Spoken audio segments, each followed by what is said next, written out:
All right. Hello. Welcome to our lunch study break. It is Wednesday, January 26th. I mean, can you believe we're almost done with the first month of 2022? Hard to imagine. I still don't think I assimilated 2021. But all right, let's keep going.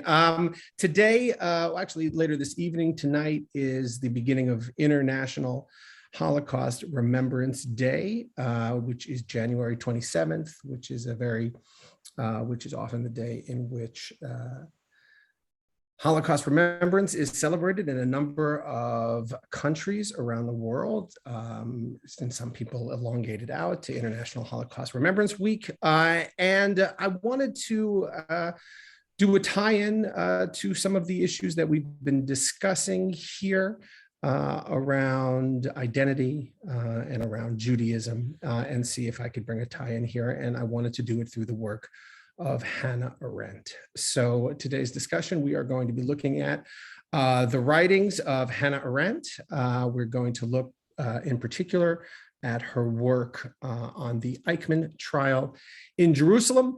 And we're going to have a conversation about that, some of these issues and these topics. As always, I love this group here,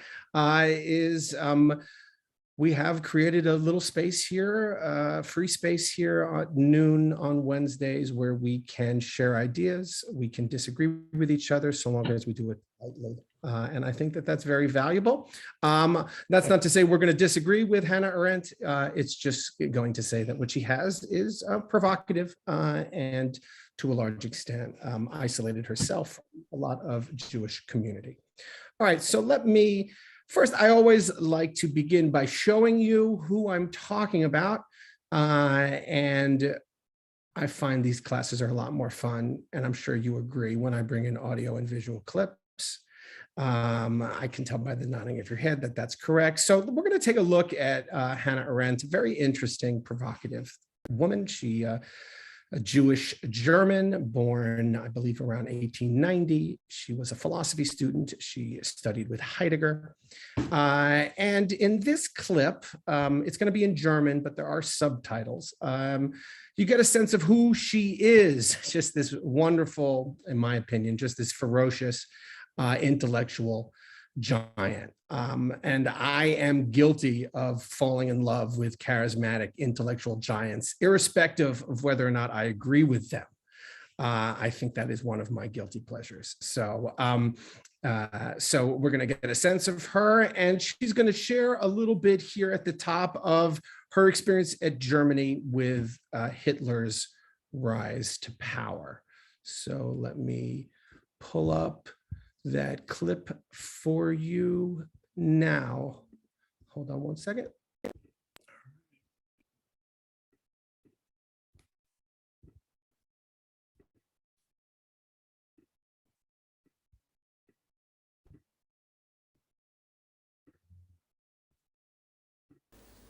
Unter diesen Umständen scheint mir besonders interessant, was ich in einem Brief.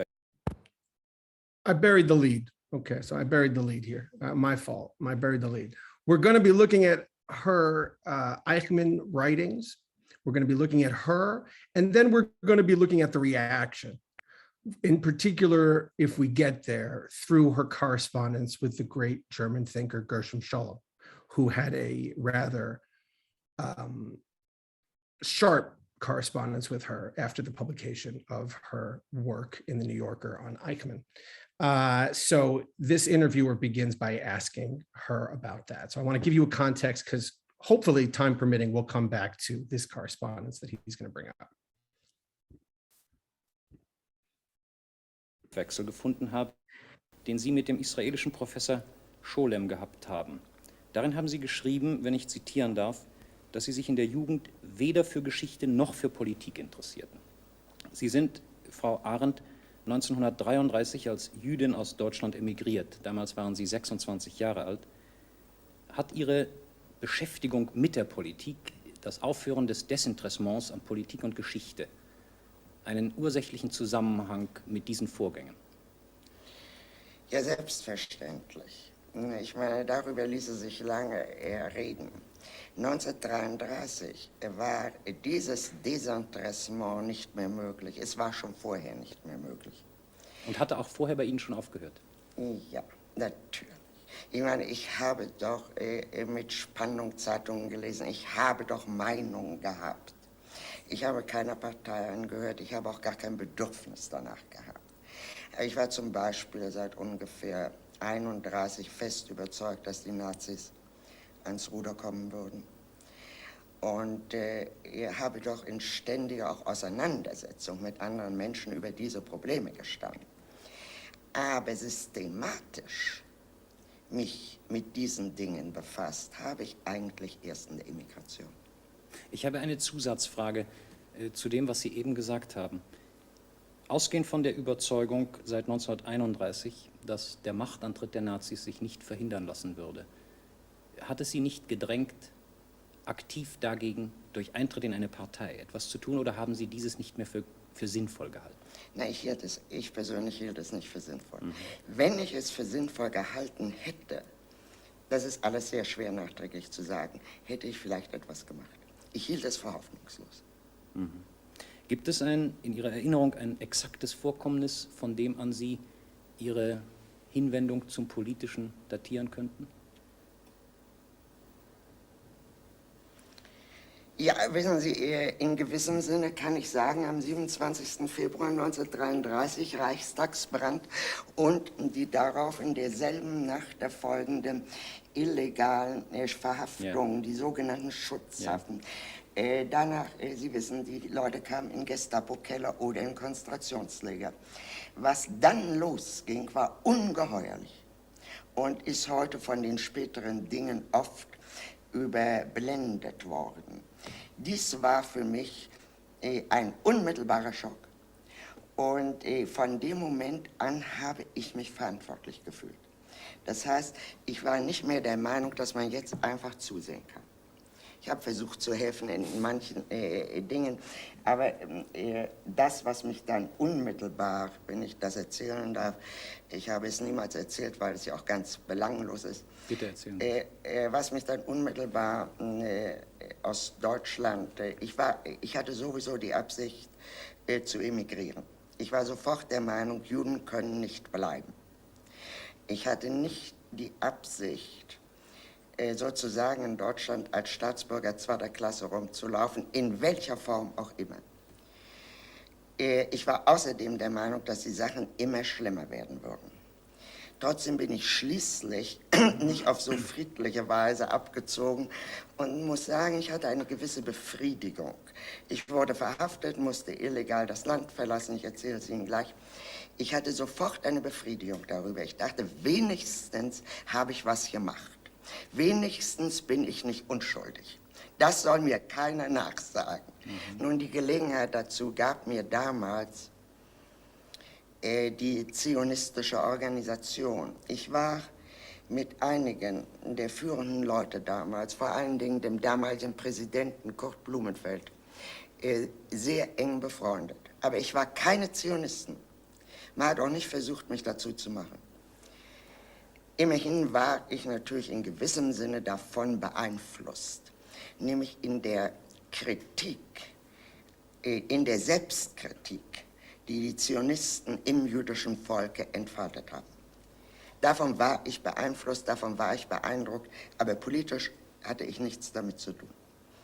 Nun, 1933 trat Blumenfeld und ein anderer, den Sie nicht kennen, an mich heran und sagten zu mir, wir wollen eine Sammlung anlegen aller antisemitischen Äußerungen auf unterer Ebene. Also sagen wir mal Lehrervereine, alle Arten von Berufsvereinen, alle möglichen Fachzeitschriften, dasjenige, was im Ausland nicht bekannt wird. Diese Sammlung zu veranstalten, das fiel damals unter Gräuelpropaganda, wie man es nannte. Das konnte kein Mensch machen, der bei den Zionisten organisiert war. Weil wenn er hochging, die Organisation hochging. Natürlich. Ist doch klar. Natürlich. Willst du es machen? So, natürlich, war sehr zufrieden. Erstens schien mir das sehr vernünftig. Und zweitens hatte ich das Gefühl, man kann doch irgendwas tun. Und Sie sind im Zusammenhang mit dieser Arbeit verhaftet. Ja, da bin ich hochgegangen, habe sehr großes Glück gehabt. Bin nach 8 Tagen, glaube ich, rausgekommen, weil der Kriminalbeamte, der mich verhaftete, mit dem freundete ich mich an. Und das war ein reizender Kerl. Der war ursprünglich von der Kriminalpolizei in die politische Abteilung avanciert. Der hatte keine Ahnung, was sollte er. Da sagte mir immer, na, gewöhnlich habe ich doch da jemanden vor mir sitzen, da sehe ich bloß nach, dann weiß ich schon, was das ist. Sag, was tue ich mit Ihnen? Sowas habe ich doch, naja, also. Und, Dies war in Berlin? Und das war in Berlin. Ich habe den Mann leider belügen müssen, denn ich durfte ja die Organisation nicht hochgehen lassen. Ich habe ihm fantastische Geschichten erzählt. Und er sagte immer, ich habe sie hereingebracht, ich kriege sie auch wieder raus. Nehmen Sie keinen Anwalt, die Juden haben doch jetzt kein Geld, sparen Sie Ihr Geld. Inzwischen hatte die Organisation für mich einen Anwalt besorgt. Natürlich wieder durch Mitglieder. Und diesen Anwalt schickte ich weg, weil ich mich auf diesen Mann, der mich verhaftet hatte, so ein offenes, anständiges Gesicht, ich verließ mich. Und dachte, das ist meine viel bessere Chance als irgendein Anwalt, der ja doch bloß Angst hat. Und Sie kamen raus und konnten Deutschland verlassen? Natürlich. Ich kam raus, musste aber illegal, weil die Sache natürlich weiterging. Und musste dann illegal über die grüne Grenze und so. Nicht? Also in dem schon erwähnten Briefwechsel, Frau Arendt,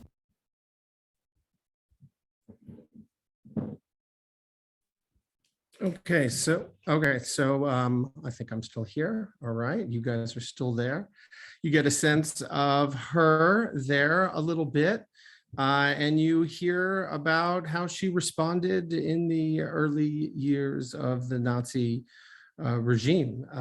She talks a little bit about, I found sort of fascinating how she talks about how she ultimately decides to leave. She ultimately decides to leave when she trusts the police officer more than she does the scared Jewish attorney who walks in, and she ultimately decides to leave. So I just wanted to give you a little background on who she is. Any thoughts about her or about that clip there? What we glean about her and her response to Nazism? Yeah, go. Chava. Do you prefer Chava? Yeah, but either is fine. So I'm a little confused. She was saying that she was collecting the anti-Semitic phrases and stuff, but that the organization couldn't do that. I was, that confused me, or maybe I heard it. No, that's okay. It's I'm trying to condense this class so I can fit it into an hour. So I've had to make some edits, which might make some of the strands that you pick up on hard to understand. But no, ultimately what she said is that the Zionists couldn't do the illegal underground propaganda lest it be associated with Zionism and take down the whole Zionist cause. So the Zionists needed someone who wasn't affiliated with their organization to go and to do the underground horror propaganda. And then when she did the underground horror propaganda, she found herself imprisoned by this police officer with an open, honest face, and a terrified Zionist lawyer came in to help her. And at this point, she decided she needed to leave the country. And I just think that that's just a fascinatingly vivid image to share with us. Other thoughts? Yeah, go, Annie. One thing I was struck by was what felt like kind of the parallels to this time, at least for me, of like the really kind of extreme politics, extreme people trying to get into politics, and when and how do you start to get involved? When and how do you start to get legitimately worried? I think it's all here. And I think that I think that the Arendt stuff is really, I think a lot of these, Annie, I was exposed to a lot of the stuff growing up in the 80s and 90s. It was just really hard to understand. And I think now people are beginning to understand these texts because of the dynamics that have existed, whether it's the previous administration or whatever it might be. These dynamics people see forming. I think people are understanding them perhaps a little bit more. Mm-hmm. So yeah, I hear that. And I think as we go and we see who Eichmann is and the reaction to it, I think more of those parallels will become evident. At least I hope that it will be. So let's take a look. So let's go. Oh yeah, go Susan, go right ahead. No, just real quickly, I was surprised at the question about her activity in politics, because my understanding is she and her mother were very active social democrats for years. So she was always involved in politics. I'm smiling because that was one of Sholom's attacks on her. That she was a social democrat? That she comes from the left. That's one of his first attacks on her. How dare you, someone who comes from the German left?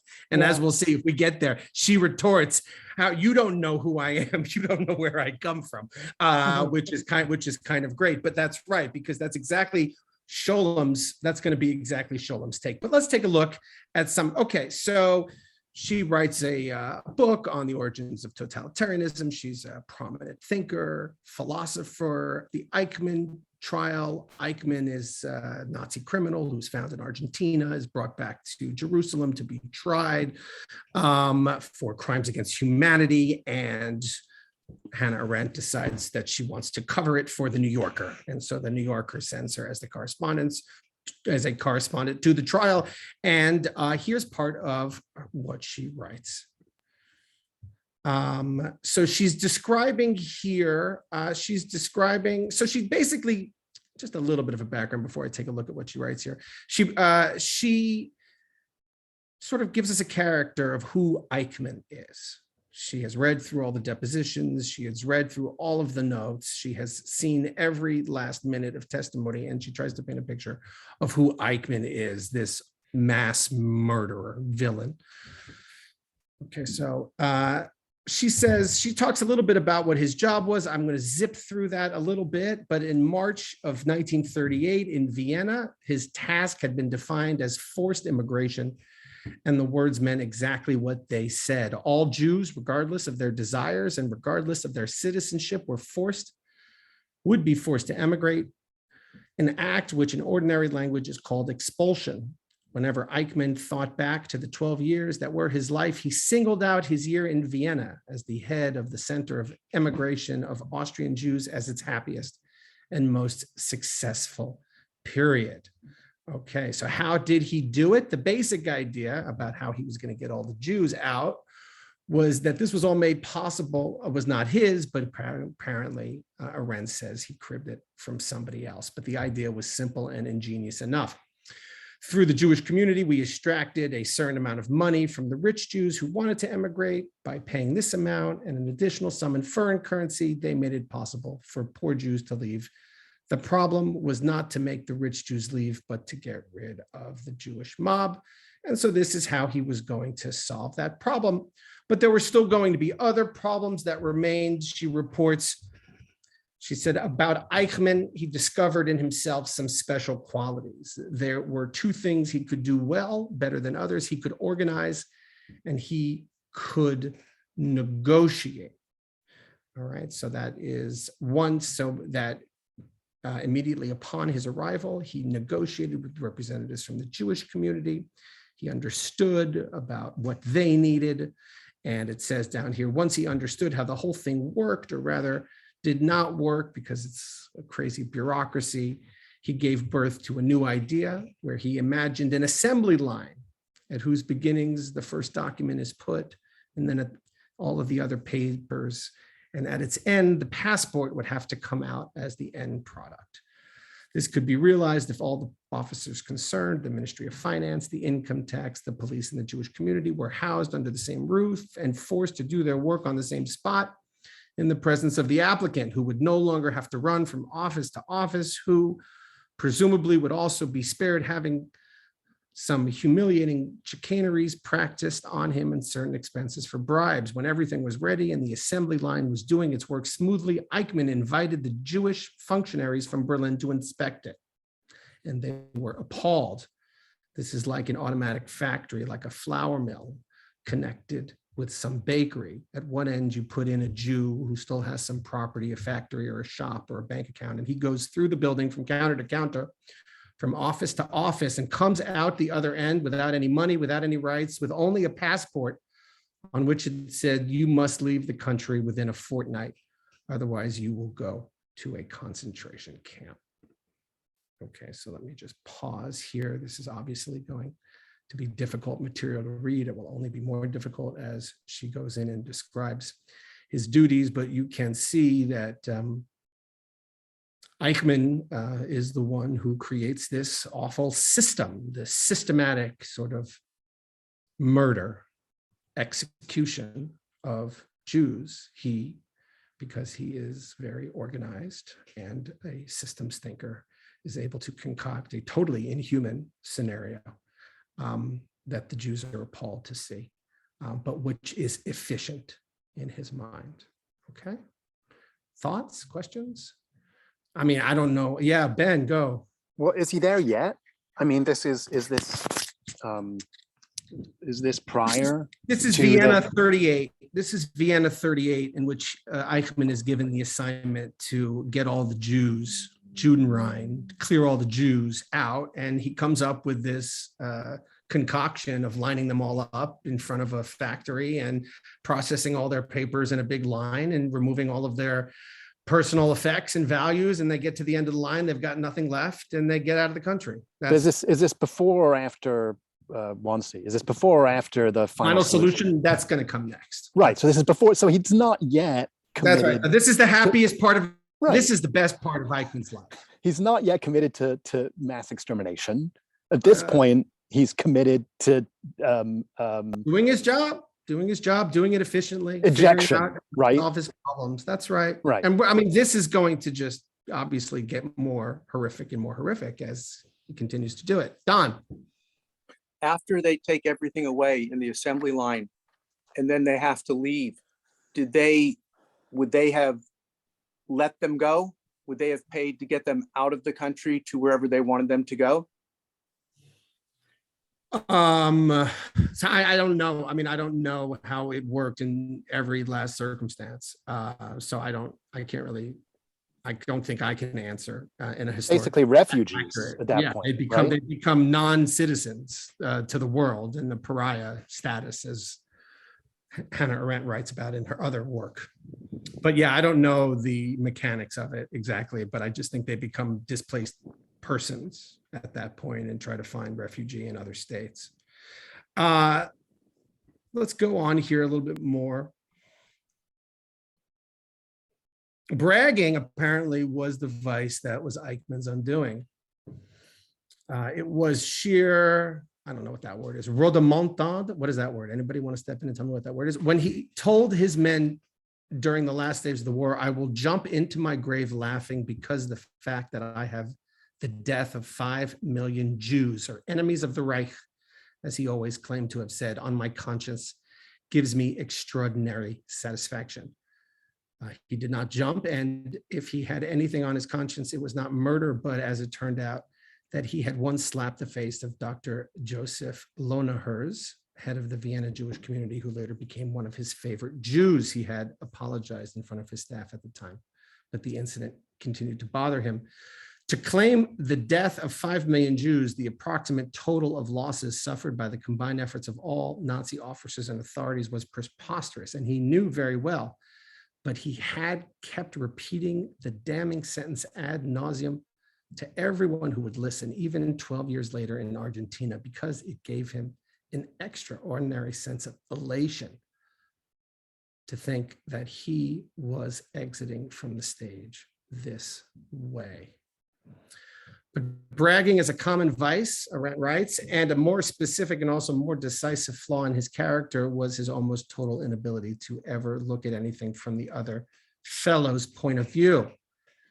And she talks about his blind spots, that he had just a complete inability to be able to see things from the other perspective. So the German text of the Tate police examination conducted from May 29th, 1960 to January 17th, 1961, each page corrected and approved by Eichmann constitutes a veritable goldmine for a psychologist, provided he is wise enough to understand that the horrible can be not only ludicrous, but outright funny. Some of the comedy cannot be conveyed in English because it lies in Eichmann's heroic fight with the German language, which invariably defeats him. I don't speak German, so I don't understand these references. It was funny when during the cross-examination on the Sassen documents conducted in German by the presiding judge, he used the phrase "kontrageben," give tit for tat, to indicate that he had resisted Sassen's efforts to liven up his stories. Judge Landau, obviously ignorant of the mysteries of the card game, did not understand, and Eichmann could not think of any other way to put it. She says here, but the point here is that the official ease became his language because he was genuinely incapable of uttering a single sentence that was not cliche. To be sure, judges were right when they finally told the accused that all he had said was empty talk, except that they thought the emptiness was feigned, and that the accused wished to cover up other thoughts, which, though hideous, were not empty. This supposition seems refuted by the striking consistency with which Eichmann, despite his rather bad memory, repeated word for word these same stock phrases and self-invented cliches. When he did succeed in constructing a sentence of his own, he repeated it until it became a cliche. Each time he referred to an incident or an event of importance to him. Whether writing his memoirs in Argentina or in Jerusalem, whether speaking to the police examiner or in court, what he said was always the same. He always expressed in the same words. The longer one listened to him, the more obvious it became that his inability to speak was closely connected with an inability to think, namely to think from the standpoint of somebody else. No communication was possible with him, not because he lied, but because he was surrounded by the most reliable of all safeguards against the words and the presence of others, and hence against reality as such. Okay, so we have, someone put, Don is just, Don just can't handle that. Don? Yeah, this makes me so sad that, not personal to him, but that a human being can think that way and feel that way. That it's. She's going to call it banal. She's going to call it banal. If it's not, because it's not just him. I can't believe that just one human being could have it. It's in human beings. And so therefore, on some level, probably in me. And it's just sad that we have that as human beings. It just makes me really sad. That's all. Amen. Me too, Don. Me too. Ben? Yeah, so I have a couple of thoughts on this. I mean, I think her analysis is fascinating. I mean, certainly at the time, like, controversial. I don't agree. I mean, part of it is, I think it's sort of self-serving. Philosophers going back to Socrates talked about morality as an essentially intellectual exercise, right? Socrates said, well, the reason you do things that are wrong is because you don't know what's right. If you really knew what was right and what was wrong, right? If you were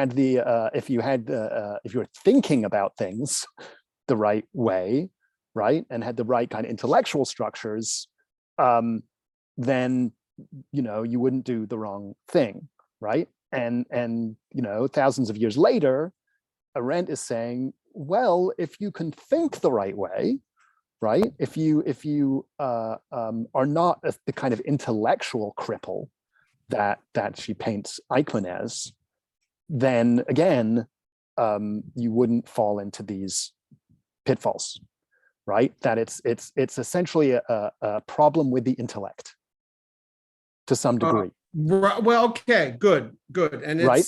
It's similar, I think the Bonhoeffer, right, said that stupidity is more dangerous than evil, right? Because evil you can fight, stupidity you can't attack. Right. So but I think she's, I don't agree. I think you need to zoom out, right? And when you zoom out, what you see is a sick culture, right? What you see is an entire culture that is orienting itself toward the destruction of a category of person, right? And within that kind of culture, I don't know what it takes to resist it, but it's really hard. It's really, really hard, especially if you're just some functionary, right, in the party, right? So I think she focuses too tightly on the individual here. And I think we're better served by zooming out to the society and the culture and solving problems there. Well, that's ironic because the exact task of the court is to do the opposite. The task of the court is to figure out how to accuse and convict a single individual. Well, that's the task of any court, and that's the problem with our justice And that's system also as the defined. problem with this particular court, and she brings up problems with this particular court. We're not going to get into that today. We're going to go on.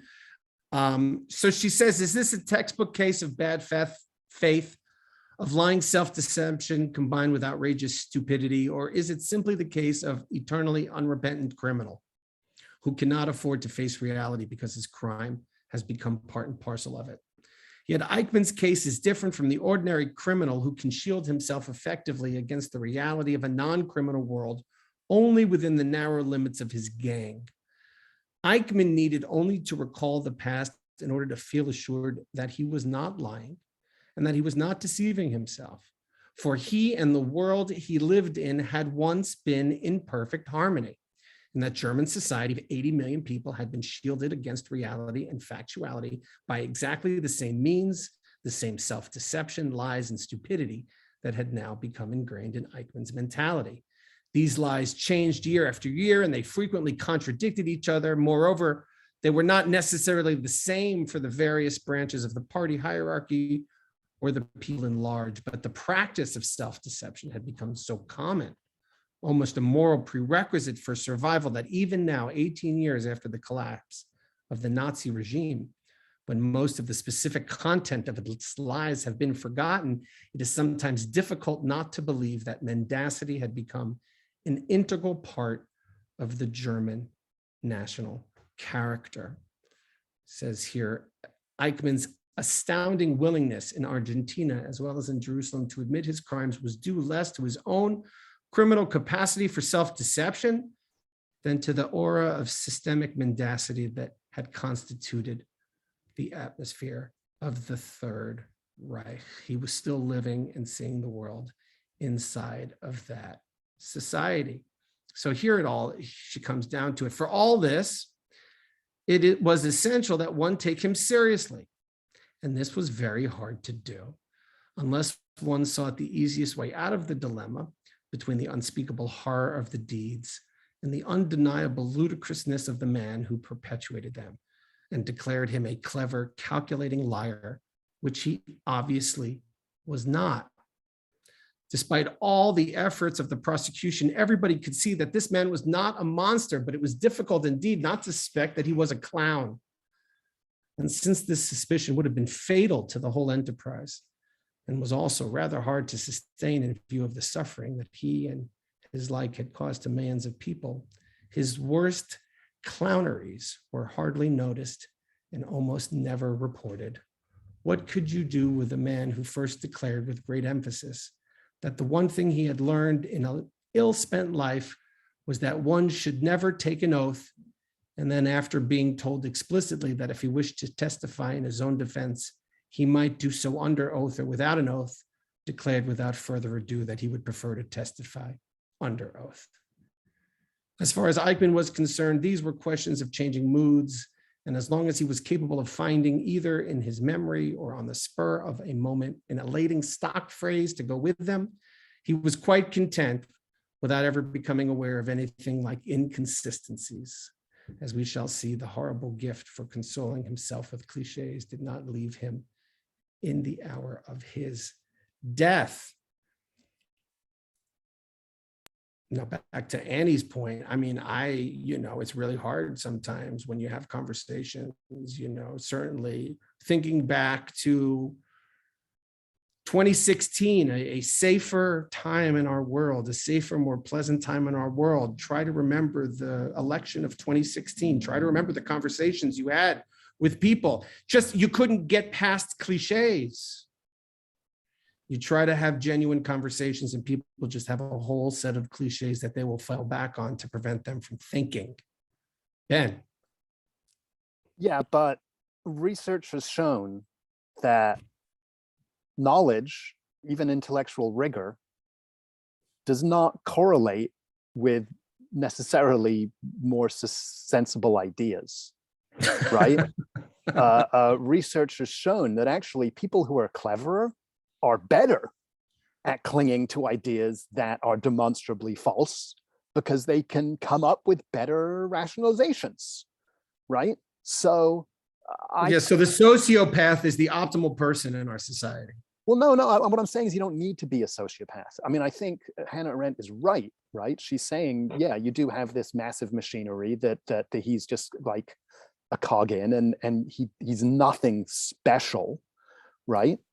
I think that may be true, but the thoughtlessness and the mindlessness that she identifies in him is not necessary in order to fall into horrible kinds of ideas and propositions. You can be very smart, you can be very thoughtful. Her mentor, Heidegger, was a committed Nazi, right? She knew that better than anybody, right? So, and I think it is to some degree self-serving of her, right? A philosopher would not have this problem, right? Because we are thoughtful and mindful, and our intellect will save us. I do not think that's true. I think that's an interesting critique. Susan. I don't know, but I don't know what does save you. I think something must, but I don't know what. I don't think she's saying it's just intellect. I think she has a political agenda, and all her writing points to the importance of people participating in creating a just society. I mean, she was not, obviously Heidegger, he was a Nazi. I mean, she personally knows people who are very intellectual. She's not just talking about thinking, she's talking about thinking that goes along with conscience and fighting for justice. That is her orientation. It's probably one reason she wasn't a Zionist, because she thought that there were injustices going on there. So yes, that's, and she mentions that in the correspondence with Sholem. Judah. Yeah, I can't help but thinking in politics today, seeing the new Surgeon General of Florida testifying this morning, who has a Harvard degree, and 5 times he would not answer a question about vaccines, any vaccines. And then, we have Senator Hawley, who's, Princeton and Yale. And we have Senator Cruz, who's Harvard and Princeton and Yale. And we have all these, like Ben was saying, all these really smart and educated people who are fueling this whole anti-science thing in America. They get all twisted up. They get all twisted up for reasons that I think Arendt is trying to get at: fear, being liked, fitting in, social climbing. I mean, she's got a whole bunch of reasons that are that she analyzes the Jew in a lot of her writings with. Yeah, it's interesting. Other thoughts? Yeah, I mean, it's really, I mean, intellect seems to be no savior. I think, Judah, that's what you're saying, that the ability to do quantum mathematics does not necessarily lead to moral action. Well, that was just piggybacking on what Ben said, but I'm more thinking of the whole Republican Party and the whole right wing in America today dealing with the science and the epidemic. Right, the ability to disregard truth. And I Right. think that's what That's she's what saying. they- How do you form a whole society based on slogans that can disregard truth and create a bunch of catchphrases that people can live in without having to address reality? I think, And they're being so flippant, and that's kind of almost like he was, the banality. I mean, there you go. And there it is. That's right, Judah. You got to it. Ben. Yeah, well, there may be a way out. I mean, if you're talking about our time, you look at who was one of the first, maybe the first Republican to break with his party over Lincoln? the former president. I'm sorry? Oh, Lincoln? No. In this current climate, maybe the first Republican to break with his party was Mitt Romney. And I think maybe that's because he was also part of something else. Oh, that's fascinating. That's really interesting. There's another culture at work in his life. He's not breaking with it today, Ben. He's not not breaking with it today. Well, let's hold the Mitt Romney conversation. right. But I think, Well, I'm just saying, for another time, I think that is not insignificant to Arendt's other writings about the role of the Jew in society and their relationship to their own church, if you will, right? Mitt Romney has to be an out Mormon. And that's just part of, that's part of who he is. But, and that own ambivalence that we Jews have about that as we try to fit in. Judy. I guess I'm trying to, this has a lot to say for us today. And the example of Mitt Romney, I think, is particularly good because he has shown so little courage, and most Republicans have done nothing. And why are you holding your head? Because this is my opinion. Because the lack of courage. No. I'm agreeing with you. The lack of courage. The only person there's only makes me depressed. I wasn't holding my head for you. I was holding my head for the lack of courage in public life. Just so we're clear. There's only two of them. There's Liz Cheney, whose opinions I would never vote for, and what's his name? I can't remember his name now. Adam Kinzinger. Adam Kinzinger. And that's pretty sad when you think. I don't even have a word for it. But then nobody in that party has said a word about what is going on, and I think that bodes really badly, poorly for our future. What are we going to? How do you deal with? You have stupidity on one's. When you talk about people who are not educated, and will fall into the trap of anti-vaxxers or whatever. But then you have leaders, people who've actually been educated.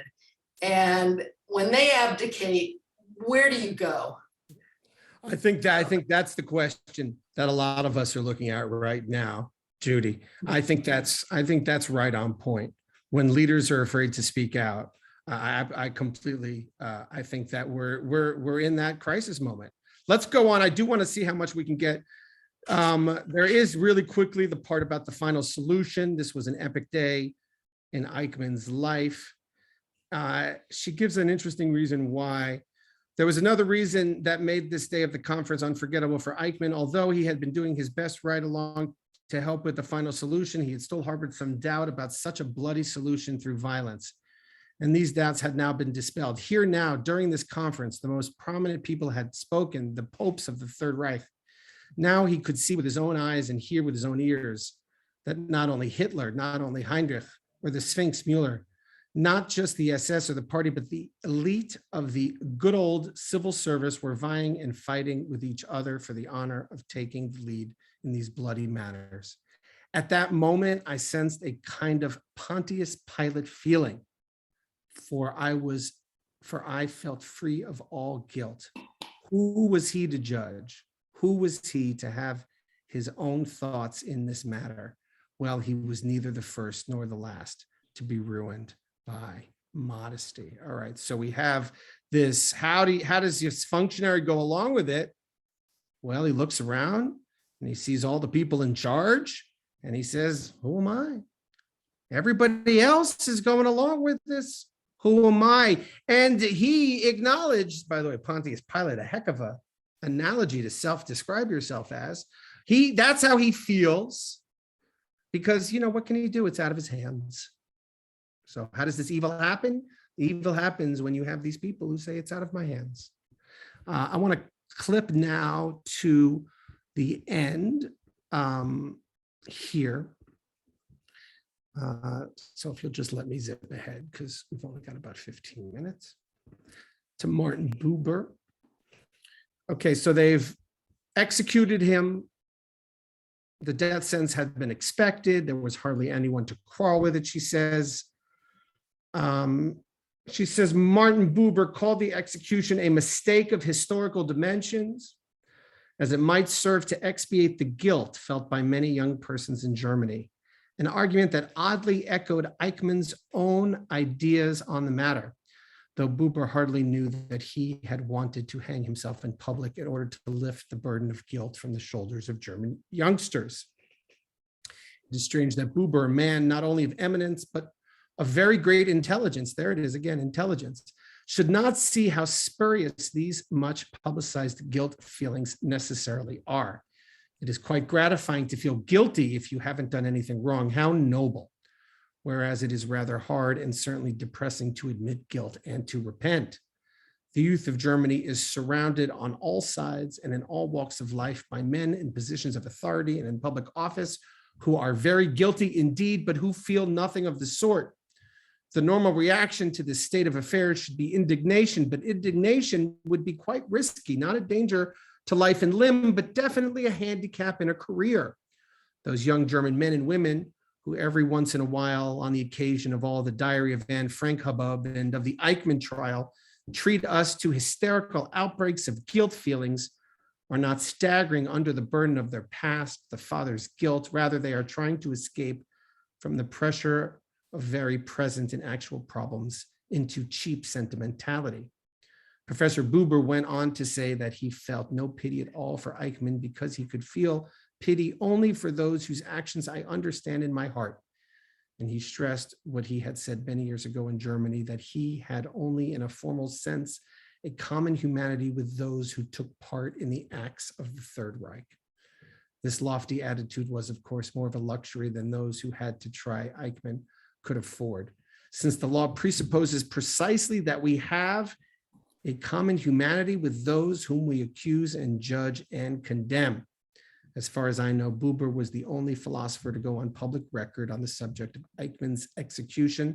It was very disappointing to find him dodging on the highest possible level the very problem Eichmann and his deeds had posed. All right, so here she's going to wrap up here this section, if you stay with me here. Least of all was heard from those who were against the death penalty on principle. Unconditionally, their arguments would have remained valid since they would not have needed to specify them for this particular case. They seem to have felt rightly, I think, that this was not a very promising case on which to fight. Adolf Eichmann went to the gallows with great dignity. He had asked for a bottle of red wine and he had drunk half of it. He refused the help of the Protestant minister who offered to read the Bible. He had only 2 more hours to live and therefore no time to waste. He walked the 50 yards from his cell to the execution chamber, calm and erect, with his hands bound behind him. When the guards tied his ankles and his knees, he asked them to loosen the bonds so that he could stand straight. I don't need that, he said when the black hood was offered him. He was in complete command of himself. Nay, he was more, he was completely himself. Nothing could have demonstrated this more convincingly than the grotesque stillness of his last words.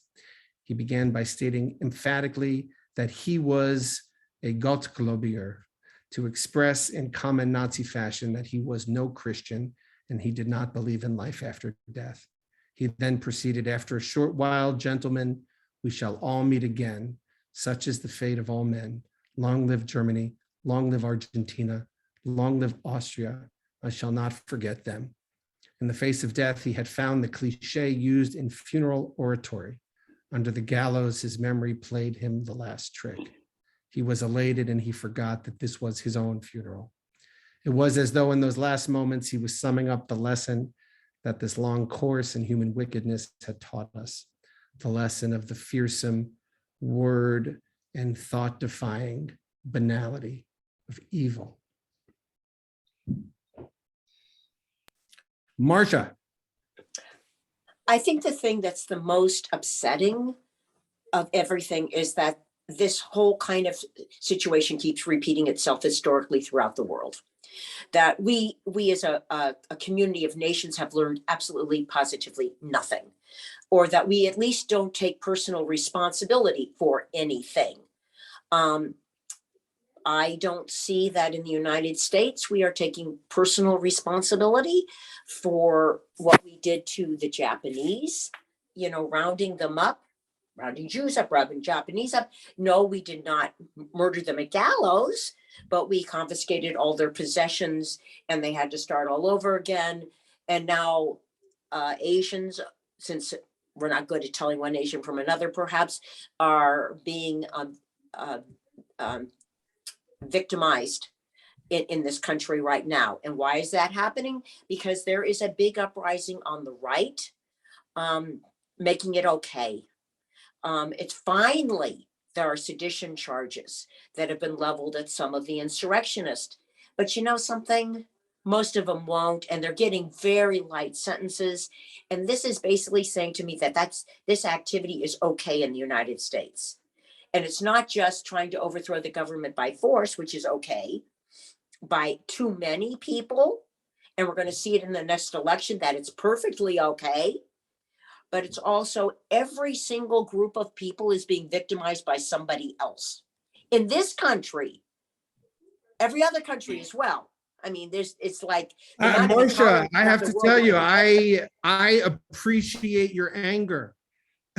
I do. I feel like sometimes I get angry and people don't like it. Okay, so little secret here: people don't love it, but I think that anger is called for. I think there should be some righteous indignation with what is going on today, and I think what you began with is really on point, which is what's about human nature, that this happens over and over and over again.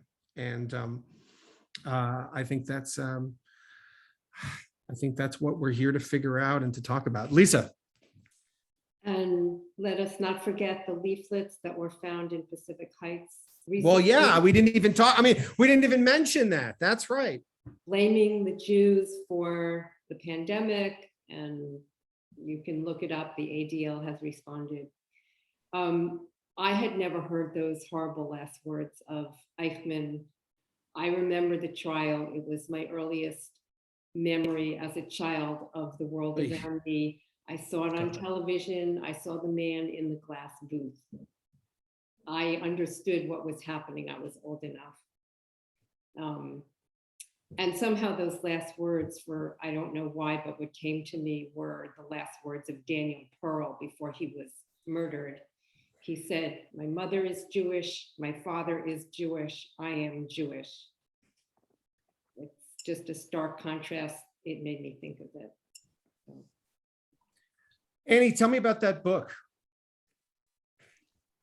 I see too, I think it was Marcia's point. It's so many groups that are being kind of gone after and diminished right now. And I became very interested in anti-racism work in the last couple of years. This is a book, My Grandmother's Hands, I put it in the chat, written by a Black man who's a somatic therapist. And he talks about the ancestral trauma that we all hold in our bodies. He breaks it out into the white body, the Black body, and the police body.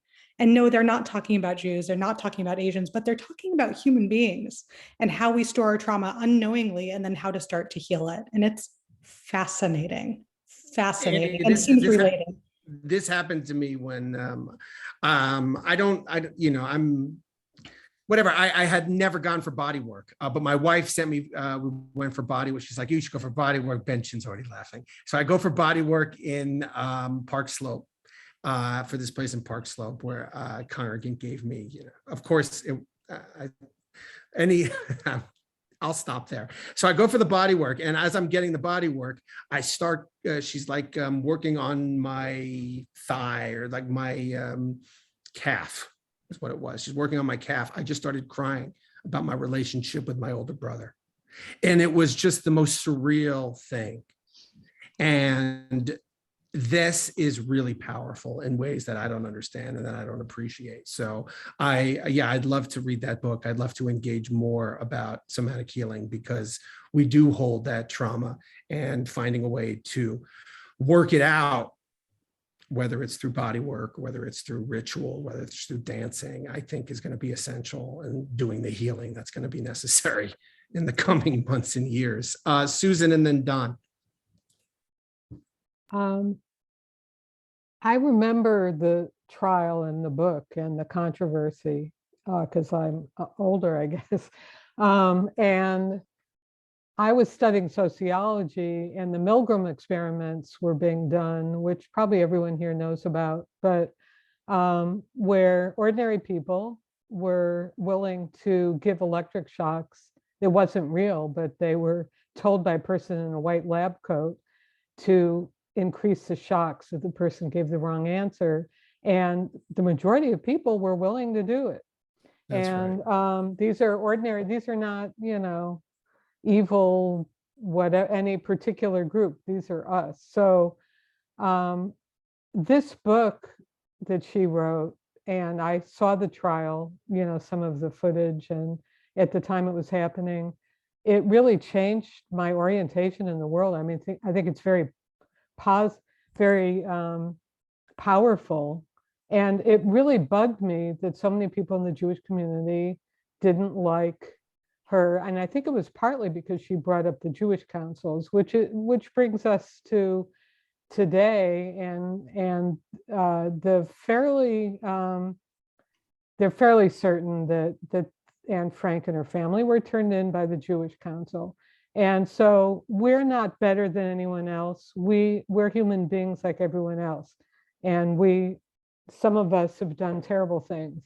And it just makes you, I mean, her writing this and having the courage to write this, because she got really attacked, is really a contribution, I think, to all of us to watch out, look within and watch out and be aware. I mean, it's a real argument for having some awareness practice in your life, whatever form that might take, whether it be, a religious Judaism or Buddhism or Sufism or whatever discipline helps you to be aware so that you know what you're doing, That's all. You're a rabbi, and I think part of that is your desire to seek that sort of enlightenment. Would that everybody could do that, but it's hard. And I don't have to tell you, becoming a rabbi and doing the work that you've done to reach this point, Susan, is not for the faint of heart. I can, and I'm sure that that's true. Don. Yeah. First, I'd like to say I agree with Susan. I like that ending that she spoke there. So we're talking about Eichmann. We're talking about some really crazy people, very unbalanced at the least people. But I think when I listen to these conversations, somehow, because there is that in the world, and there always has been that in the world, somehow the mind, I think, goes, this is the way the world is. Right. The world, everybody. And I think, I've got no data of this, but I would say that the crazy people, the truly crazy, evil people, 5%, 2%, 10%, whatever it is, it's not that many. And I do believe, and just comes out of my experience of living, is that most people that I've run into, most people that I know about, are basically decent people. They do stupid things and they'll hurt other people at times, like we all will. But that I'd say 95% of the people across the globe are basically decent people who will not hang you, they will not kill you, and they will not totally take away all your rights. But there is some sort of virus that can infect a lot of them, right? There's some sort of virus, and it's some sort of concoction of fear and authority and whatever. Can that virus get you? Even these, I'm not talking, I'm talking about, sorry, excuse me. I forgot that we're in the midst of a pandemic. I'm talking about a thought virus. Right. I apologize if that wasn't clear. So can that thought virus get you? Let's get to, I don't mean to be personal to you, but that thought virus, I understand what you're saying. Can it get you? Yeah, I think sometimes it can. And I think sometimes it ropes me in through emotion and I make bad decisions. Yeah, sure. Well, then what are we ever going to do? Pray 3 times a day. Yeah. That's my advice for you. Don, let me move to Ben. and then Jeff. Yeah, I don't Oh, know. and then It's I want to really- get to Dale. I want to get it's to Dale really too. hard. I mean, look, I don't mean to pick on this in particular, right? But, you know, if you want to talk about like, you know, inherited trauma or whatever, you know, I read that book, The Body Keeps the Score. It's all about like trauma, how we store it physically, right? And I was nodding my head. I was like, yeah, and it's on the bestseller list, right? And, you know, many of us have read it and many of our friends have read it. And we all kind of, I nodded my head. I read something else. It's like, yeah, the medical evidence for this is very, very thin, right? And if you're talking about inherited physical trauma, I think the medical evidence for that just doesn't exist, right? So, but we all nod our heads because we're reading it and everyone we know is reading it and you know, whatever, and you're set. It's like, these are the cool ideas to have. And so we all nod our heads and go, yeah, this makes sense, right? Now, I haven't done the medical research. I don't know what evidence there is for it or isn't for it.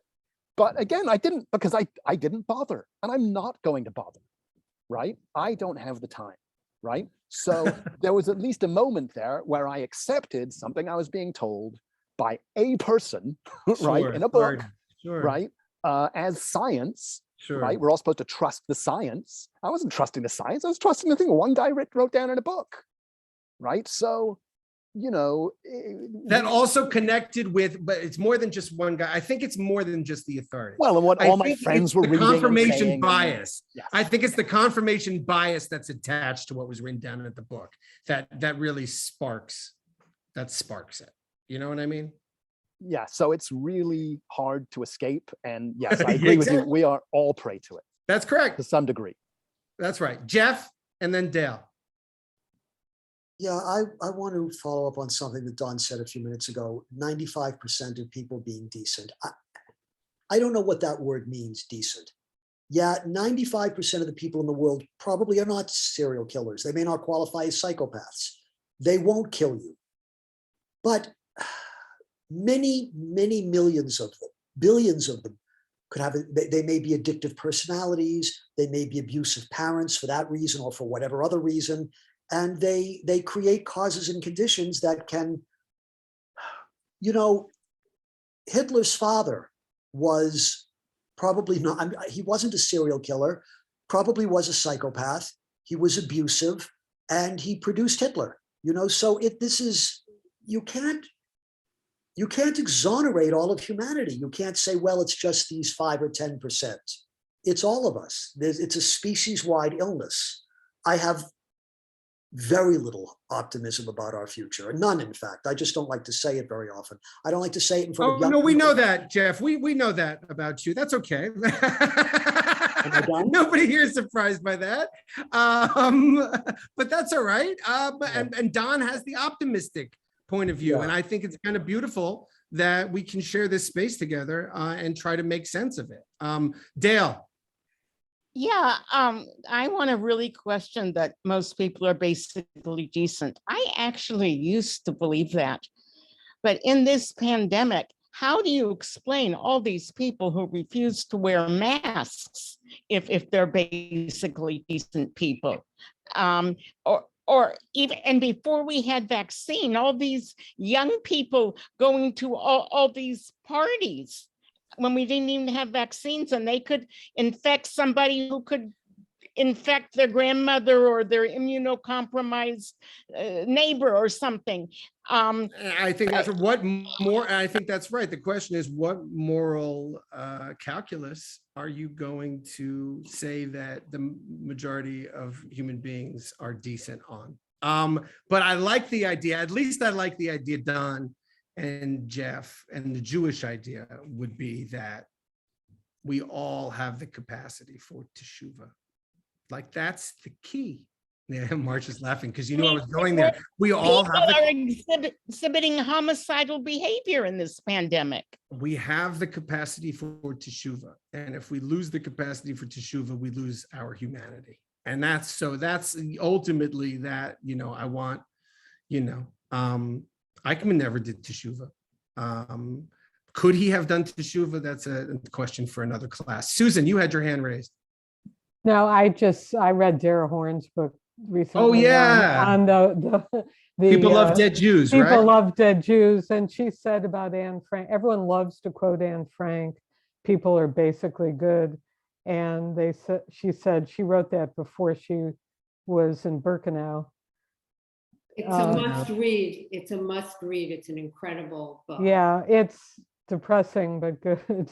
Well, I think that's that whole, I mean, that's for what, I mean, I don't know who's right, Jeff or Don, you know, but I can tell you that it's inspiring to think that all of us have the great capacity for goodness, all of us, every single one of us, and that through doing teshuvah, we can all change our destiny, we can change our path.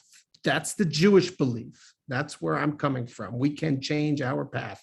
We have the freedom to choose. Moses places the good and the evil in front of us and says, choose life. So the choice is ours. We're not fated to it. And I'm going to end with that. Thank you for participating in the conversation. I see some perplexed faces here. That perplexion, unfortunately, I don't know if that's a word, by the way, will continue, but we'll be back here next Wednesday. So I look forward to having you all join us. Thank you. Take care. Thank Great you. conversation. That was everybody. great. Bye. So long. Love the pineapple. Love the pineapple. Thank you.